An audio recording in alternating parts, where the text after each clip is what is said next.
Single mums are bearing the brunt of government cuts to the benefit system. That's according to research released this week by gender equality charity the Fawcett Society. Lone parent mothers are set to lose the equivalent of a month's wage per year by 2015, according to the research.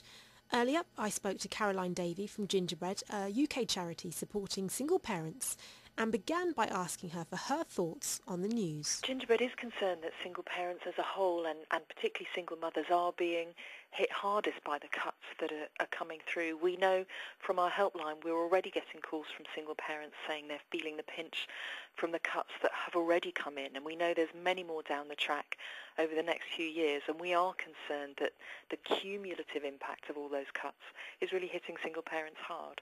Isn't it only fair that those contributing the least should be affected by these cuts too?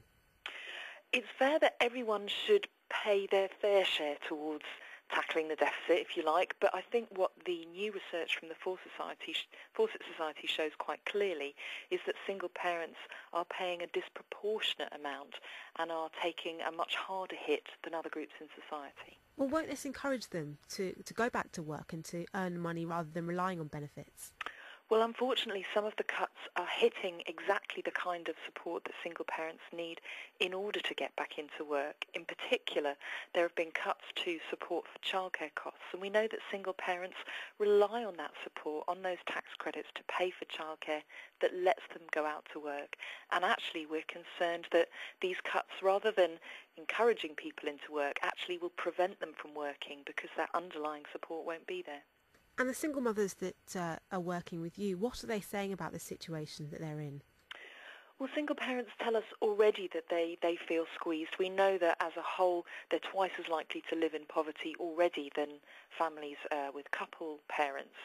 And they're telling us that they're really feeling the pinch. We know that so many single mums already live kind of close to the line, very tight margins in the budgets that they're juggling each week in terms of the money they have coming in and the money they have going out.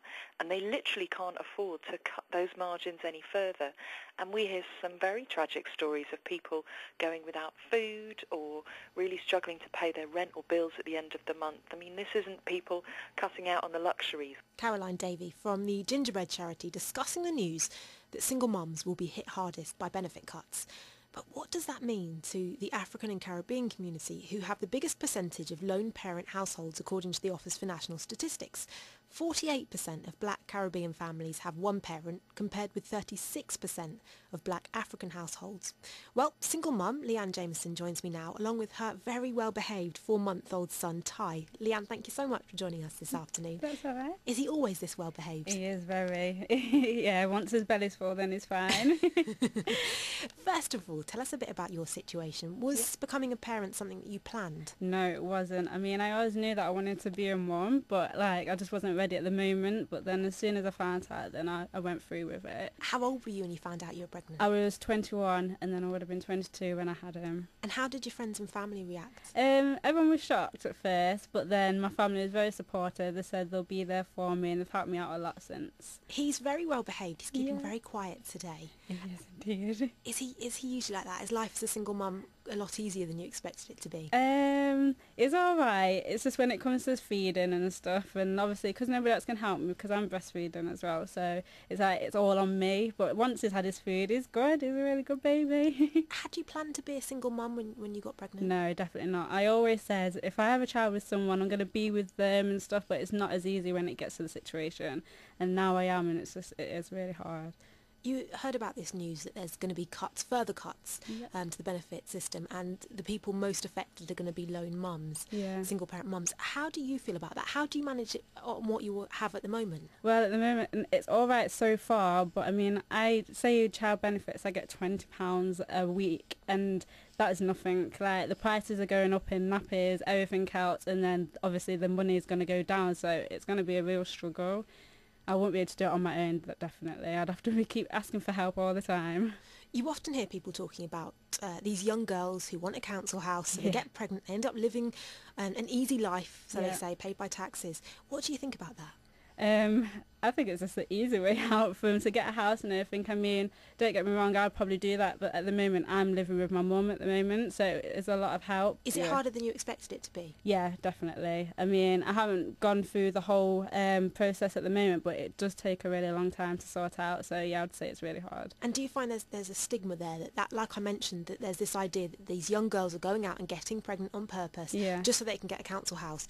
Do you find that people are quite kind of negative to you being a young single mum? I do, yeah, and it is very negative. I think it isn't fair for young teenagers to just go out and get pregnant just so they can have a house, because there's people out there that need a house more families or anything. Having said that, were you quite happy to move back home with your mum? I was, but I would prefer to be independent, and obviously a council house is just quick and easy just to go and get, but it does take forever, so for now it's best if I just stay at my mum's and then until it takes, but progresses are so long that you have to find something quick to do, basically, otherwise you'll just be on your own with a baby, you've got nowhere to live. You talked about the benefits being quite tight as it is, that your child benefit, was it £20 a week? Yeah.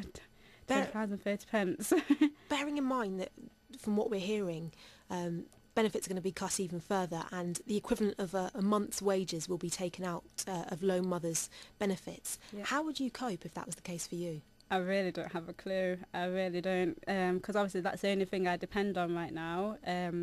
Like, it's the matter of having to borrow money off people, and obviously I can't borrow money off people because then I'll have to pay them back, and I'm not getting enough, obviously, from the benefits to pay them back, so it'll be a real struggle. What do you think about some people claim that by doing this, more young mums will be tempted back into work? Would you be able to go back to work with Ty, as he is only 4 months old at the moment, and you say you're breastfeeding, is that likely? It would be hard, but I probably would have to go back to work because, yeah, like I said, the money's dropping a lot, so I would have to work and then have to pay him in nursery, and that would be just as expensive, so I'd have to work.